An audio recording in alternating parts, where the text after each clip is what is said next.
আমাদের এলাকায় এক শিক্ষক ছাত্রকে 105 নাম্বার দিয়েছে। তো প্রধান শিক্ষক দেখেছেন যে কি ব্যাপার, মোট নাম্বার 100, আপনি 105 দিলেন। বলল যে যা প্রশ্নে চেয়েছে সেইটা লিখছে, সেই জন্য 100, যা চাইনি সেইটাও লিখছে, কাজে আরও 5। তো আমার আগের 105 পাওয়া বক্তাদেরকে ধন্যবাদ জানিয়ে আমি দু একটা কথা বলতে চাই। প্রথম হচ্ছে, আমি খুব বেশি ঈদ সংখ্যা এবার পড়ি নাই, 3টা বা 4টা পত্রিকা পড়েছি। কোনো কোনো ঈদ সংখ্যায় ভিউজ থেকে হয়তো গল্পের সেকশন ভালো, কোনো কোনোটাতে হয়তো কবিতার সেকশন ভালো, কিন্তু সব মিলিয়ে এই ভিউজকে আমার মনে হচ্ছে ওই 3টা পত্রিকা, 3-4টা যেটা ঈদ সংখ্যা আমি পড়েছি তার মধ্যে সেরা। এইখানে কেউ কেউ বলেছেন যে ভিউজ বাংলাদেশের প্রথিতযশা লেখকদের সমাহার ঘটেছে। আমার কাছে লেখকদের সমাহারের জন্য এই পত্রিকাটাকে সেরা মনে হয় না, বরং কন্টেন্টের যে বৈচিত্র্য, এবং আপনারা জানেন যে বৈচিত্র্য নিজেই বৈভব তৈরি করে। ছোট্ট একটা উদাহরণ যদি দেই, আমরা নর্মালি ঈদ সংখ্যায় উপন্যাস দেখি, ভিউজে উপন্যাসের তালিকা শুরু হয়েছে অ্যান্টি উপন্যাস দিয়ে। তারপরে ভাবলাম যদি অ্যান্টি উপন্যাস হয় তাহলে কি উপন্যাস থাকবে না। পরে দেখলাম যে 2-3টা উপন্যাস আছে, বিজ্ঞান ভিত্তিক উপন্যাস আছে, আবার অনুবাদ উপন্যাস আছে। এবং অনুবাদ উপন্যাসে নর্মালি আমরা বেশিরভাগ সময় অনুবাদ করি ইংরেজি থেকে, তারপর হচ্ছে স্প্যানিশ থেকে। আরবি থেকে অনুবাদের পরিমাণ কম। ভিউজ বাংলাদেশ কিন্তু সেই ঘাটতিটাও পূরণ করেছে। আমরা যদি অনুবাদের জিওগ্রাফিক্যাল ডিস্ট্রিবিউশন দেখি, ভিউজ বাংলাদেশে দক্ষিণ আমেরিকার লেখক অনুবাদ হয়েছে, ইংল্যান্ডের হয়েছে, ইউরোপের হয়েছে, আফ্রিকার হয়েছে, পাশের দেশ ইন্ডিয়া হয়েছে, মানে নানান দিক থেকে বৈচিত্র্য আছে।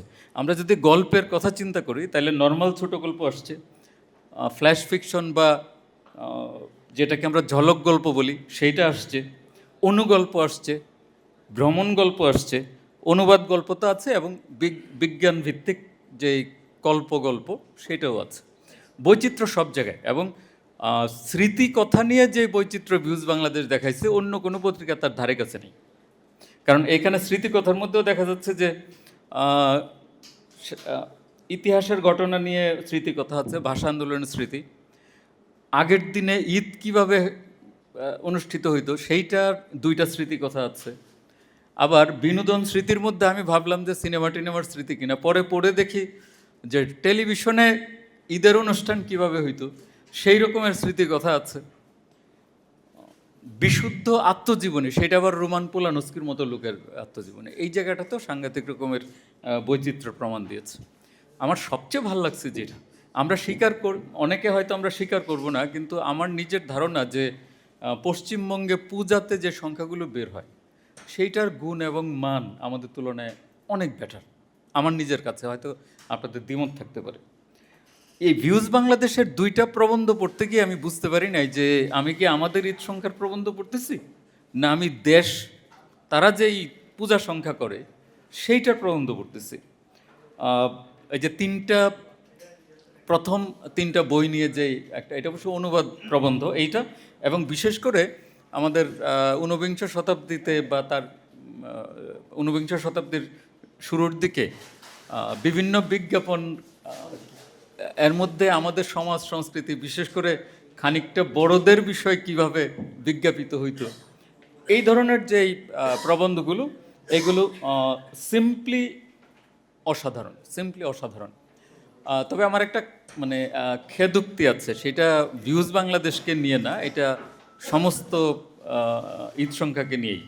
আমি যখন 80-র দশকে হাই স্কুলে পড়ি তখন মালয়েশিয়া বা ইন্দোনেশিয়ার কোনো একজন চলচ্চিত্র পরিচালক বাংলাদেশে আসছিল, তার নাম মনে নেই, তার একটা সাক্ষাৎকারের মধ্যে এরকম পড়েছিলাম।